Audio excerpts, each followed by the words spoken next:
Shalom, selamat pagi saudara Delima. Firman Tuhan yang menyapa kita pada pagi hari ini yang tertulis dalam Roma 9 ayat 20. Demikianlah firman Tuhan. Siapakah kamu hai manusia, maka kamu membantah Allah? Dapatkah yang dibentuk berkata kepada yang membentuknya, mengapakah engkau membentuk aku demikian? Saudara-saudari yang terkasih sahabat Delima, siapakah yang sesungguhnya yang merancangkan kehidupan kita? Tentu pertanyaan ini dapat membuat kita merenung sejenak.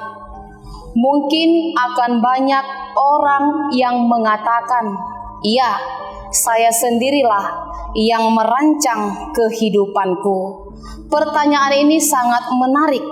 Dan kita akan menemukan jawabannya melalui firman Tuhan pada pagi hari ini.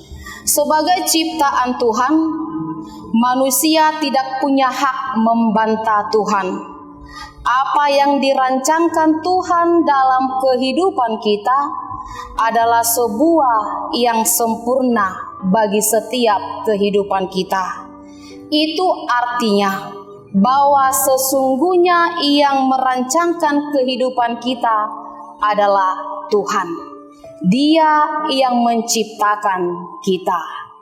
Ya, kita bisa berkata, suka-suka Tuhanlah ya sama penciptanya.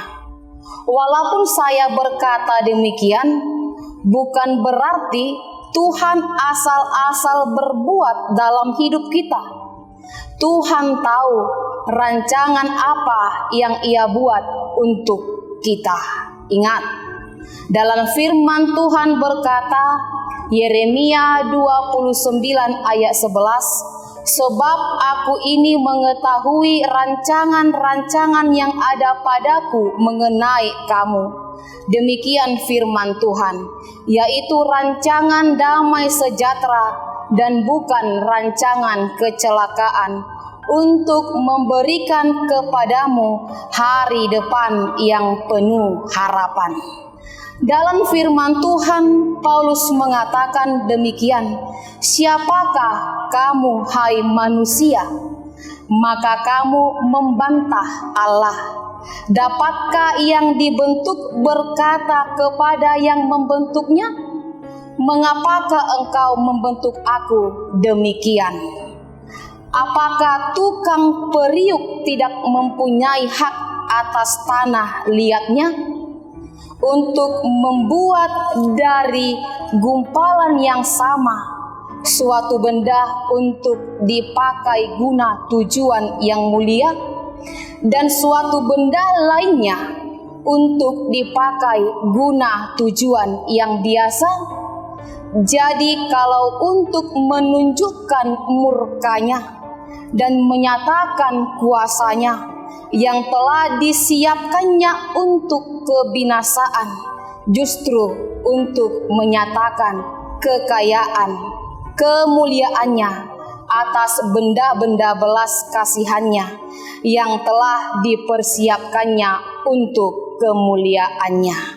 Saudara-saudari Delima yang terkasih, Tuhan punya hak penuh atas ciptaannya dan hukuman-hukumannya yang kita alami tidak lain adalah sebuah proses pembentukan ulang bejana dari yang rusak menjadi sempurna, semata-mata karena Tuhan sangat mengasihi kita dan mempersiapkan kita agar layak menerima kemuliaannya bersamanya. Setelah kita menjadi sebuah bejana yang indah, Tuhan pun mempersiapkan kita untuk melakukan pekerjaan-pekerjaan yang mulia.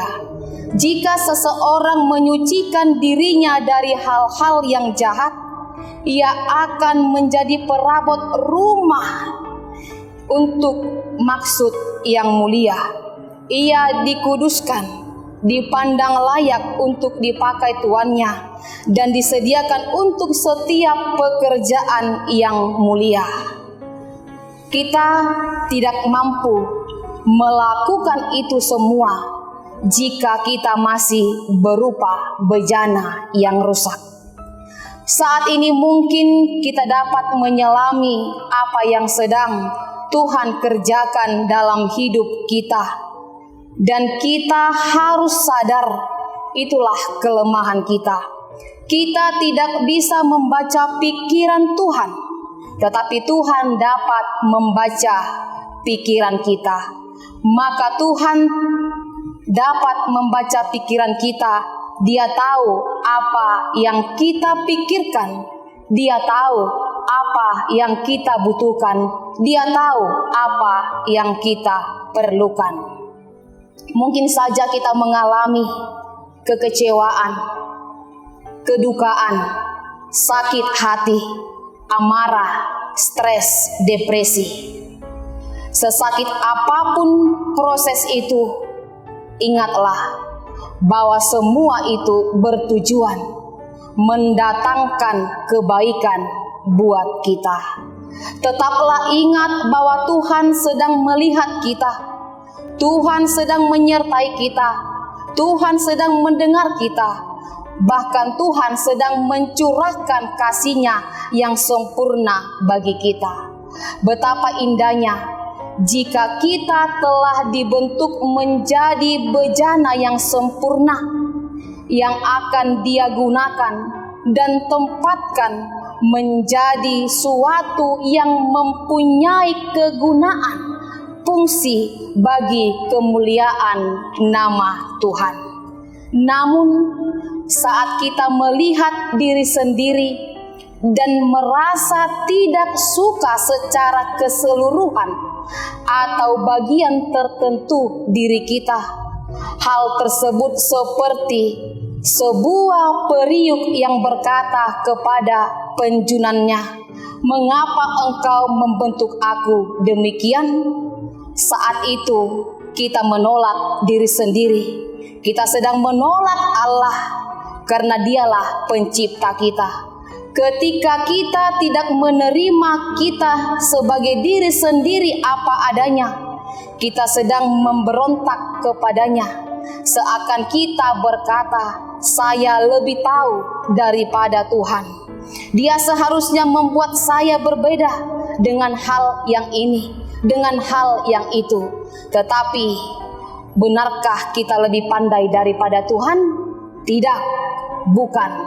Saat kita tidak bisa menerima diri sendiri, kita tidak mengalami kedamaian baik dengan Tuhan maupun dengan diri sendiri dan dengan orang lain. Hal ini terjadi karena kita tidak mempercayai Tuhan sepenuhnya. Kita meragukan keahliannya. Hari ini marilah berdamai dengan diri sendiri, dengan orang lain. Ingat bahwa kejadianku dan ajaib dan Tuhan sendirilah telah membentuk dan menenun kita di kandungan ibu kita.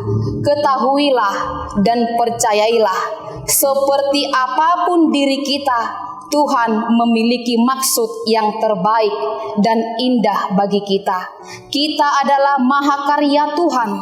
Dia telah menciptakan kita indah dalam ketidaksempurnaan kita. Saudara yang terkasih, sahabat Delima, sebelum saya akan mengakhiri firman Tuhan dengan membacakan sepenggal syair lagu yang menyatakan bagaikan bejana. Bagaikan bejana siap dibentuk, demikian hidupku di tanganmu. Bentuklah turut kehendakmu, pakailah sesuai rencanamu. Ku mau sepertimu Yesus, disempurnakan selalu dalam setiap jalanku, memuliakan namamu. Amin.